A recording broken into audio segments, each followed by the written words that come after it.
All right, welcome guys. So today we'll be going over how to brand yourself, and we have a guest speaker today, Jissel. So I'll just leave it to you, Jissel. Thank you. So my name is Jissel Muir, and I'm a career advocate with the Engineering Center for the Department of Career and Talent Development. Can everybody hear me okay, just to verify? Yeah, we can. Perfect. Okay, so for the topic of branding yourself, really it's focused on creating an understanding of what you require to have some kind of repertoire. So just to get started, the vision, mission, policy, and disability disclaimer from our department at FIU is provided at the beginning of every presentation. So I'll just show it briefly, but basically it means that we're like an equal opportunity department with our policy, and our mission is really to like develop and deliver programming for students, alumni, and employees to foster a beneficial relationship that can address the changing workforce. And yeah, the learning objectives ideally would be to identify the 6 steps to activating your brand and understand the techniques to branding yourself, as well as creating an action plan to promote your brand. So some of the career readiness competencies, you guys might have seen these from the previous presentation we had, but I'd like to review them every single time just in case you haven't heard of them before. Employers usually have a ranking method of how they want to hire someone. Like your hireability is determined based on your competencies. And the order for them usually is like critical thinking, one, but amongst them are also your oral written communication skills, your career management, digital technology, teamwork, collaboration, leadership, professionalism, and work ethic, and global intercultural fluency abilities. So with these competencies, each one is like more elaborated here, as you can see. So the oral written communications really is just how you can articulate ideas effectively, and maybe pertaining to public speaking and being able to write, edit, or like help publish stuff. So if you're working on technical reports, because you're STEM majors, you are likely having some kind of writing and reading a lot for that research that you are working on. And then for career management, it's more about how you articulate your experiences, your strengths, and your knowledge in order to navigate and explore job options and understand how and when to take action to pursue like those opportunities that you're receiving, and trying to just like self-advocate. So that one might hit closer to how you're branding yourself. And then professionalism and work ethic, also demonstrating like that you are accountable and can work effectively, showing off your work habits and understanding the impact of how nonverbal communication affects your work, and also just showing integrity and ethics. So we asked ourselves, what makes a consumer buy one product over another, and what makes one job seeker much more sought after than others? And a lot of times it's those brands. So like we recognize these symbols, starting with the logos, because you create some kind of reputation behind the name, behind the image, and that becomes, you know, your brand and what you're known as. So we know that McDonald's, Apple, Nike, Disney, and Facebook are really big. And as soon as we see these symbols, we think about everything that they represent. So in order for you to be doing the same, you need to know which are the steps to activating that brand. And usually there's 6 steps. We like to start by defining who you are and what you want to be, and define where you want to go, as well as invest in yourself, put yourself out there, and document your wins and losses, and don't be afraid to say yes to the opportunities.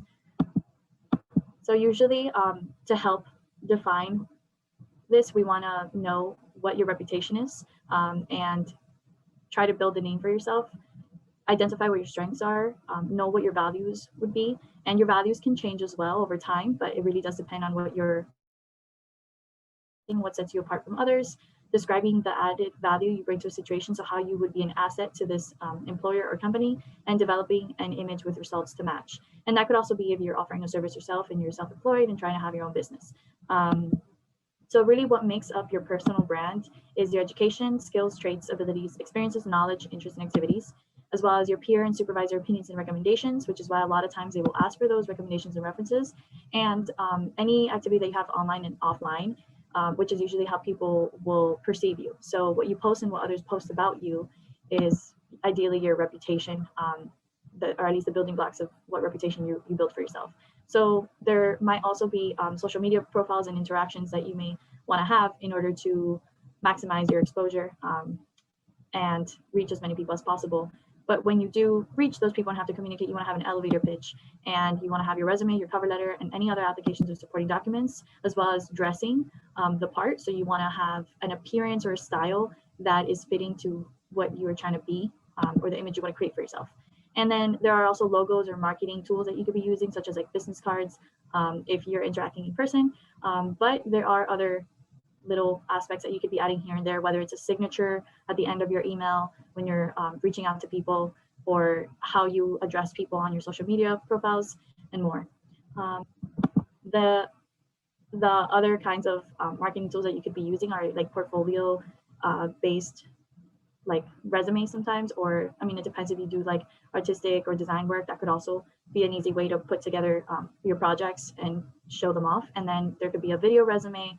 However, that's not as common unless possibly requested by the employer, or in a sense something else that is digital or like print media. And in STEM, you might not see that as much, but it could still come up. So some questions for defining your brand would be, what topics can you talk about endlessly?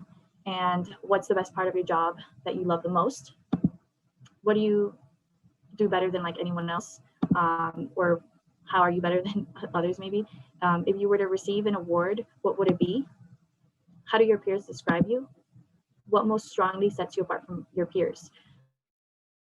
So these are just like some questions to get you started, but of course there are many others. Just like I mentioned before, there are strengths and values that you can also try to like think about and write them down.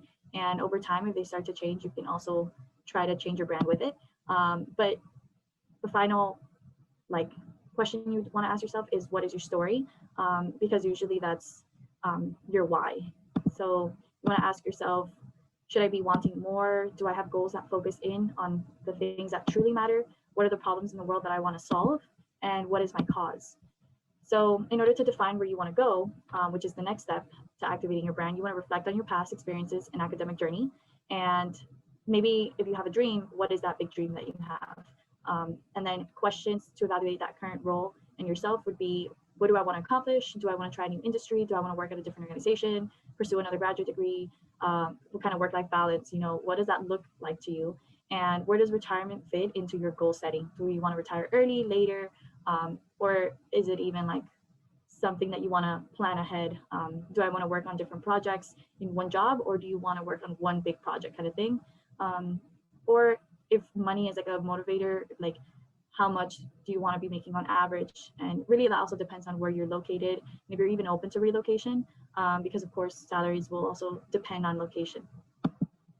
But if you want to create a trail, you should start by making a list of what is really important to you. So like the destinations of these goals, which we call goal destinations, and then think about the time frame to have that goal accomplished. Create a list of your top 5 strengths and values, and write down your SMART goals. So SMART being specific, measurable, achievable, realistic, and timely, because you do want to have something that is tangible and that you're going to be able to feel like you marked it off your list. And then schedule your goals and review your progress.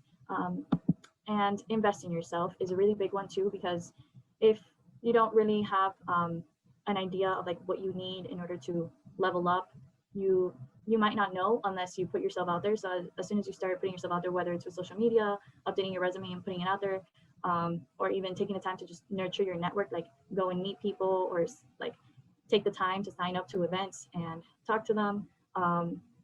And really it's about putting yourself out there. So even if it's through a mentorship program, one versus like meeting multiple people at a time, that could also work, or having like a partner to work with to help you kind of gain some knowledge, skill, or training. And a lot of times students like to register for like courses or training or certificates, so that's likely boosting you into the direction that you want to go into, right? So that would be an example of investing in yourself. I think last time someone asked, because we were talking about LinkedIn, is it worth having like the LinkedIn premium? And I told you guys like it really depends on, do you want to have access to more courses, more people? Do you want to know who's looking at you so that you can contact them and reach out and be like, oh, I think you might be interested in something that I'm doing, like let's talk about it kind of thing. And that would be an example also of investing in yourself. So if you want to also be putting yourself out there, you could start by conducting research, writing papers, whether it's like an actual literature review or some like STEM related research project, whether it's through a department, personal project, a professor, or even a professional that's in the industry, and submit proposals to present at conferences. Really great way to not only learn, but put yourself out there in a professional sense. And it challenges you to see it not only through the eyes of your academic curriculum, but through like real life applications. So that's really cool because I think it'll broaden your perspective. And you should also serve as an expert for like professors in a sense. If you're in STEM, I think that's a really good way. So like being perhaps an assistant or like even a lab technician, and then write an article on LinkedIn or have like weekly posts or even monthly. Like if there's something that you are attending, you want to write about it either before or after, or if there's like a new job opportunity or volunteer experience you've had, talk about it. And then repost things that are interesting to you. And that way it'll get across your platform and your viewers or your followers will see it and they'll know more about what you are gravitating towards or what you're trying to be about. And then you can also be interviewing with the experts in your industry, whether it's to actually gain a job from them or just to learn more from them. So a lot of times like people will sign up for events such as like guest speaking events or panel events, and those tend to be like interview style too, where you get to learn more about what the person does, whether it's their projects, their research, or even just their industry, so that you get a glimpse of what you might want to do. Is that something you'd be interested in? And create a YouTube channel or podcast.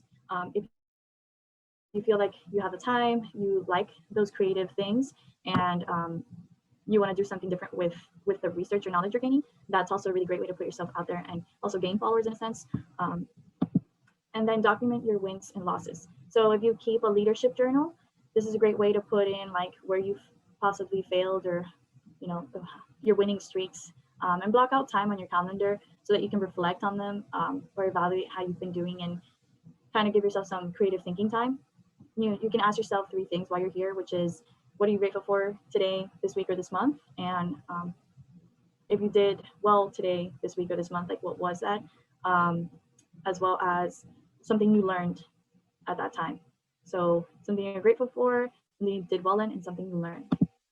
And then say yes to the opportunity, whether it's the job, the volunteer opportunity, the internship, or even just like a project. And then network to build those relationships. So start with you or friends, family, professors, and then like professionals, and really spread the word about what you're doing or where you want to be. And I think it's really important to like believe in yourself and then tell yourself like, this is what I want, and explain to people why it is that you want that, so that not only maybe will it spark some interest in the topic for them and then they'll ask you more questions, but also just like constantly repeating what it is that you want to do. You're kind of like manifesting it or speaking it into existence, and also maybe teaching something new to someone. So some common challenges you might see during that process will be like feeling like you're pretending to be someone you're not. So a lot of times people say like, oh, fake it till you make it, or like kind of just like dress to impress, but maybe like that's not the way you like to dress. Or when you force yourself to smile at an interview, but you feel like you're not normally a smiley person. Like those are things that we probably all go through. Maybe some people more than others. If you're introverted, that could totally be reasonable. But another thing that you have to realize is like there's going to be uncomfortable situations. So it's like being comfortable with the uncomfortable sometimes will get you further.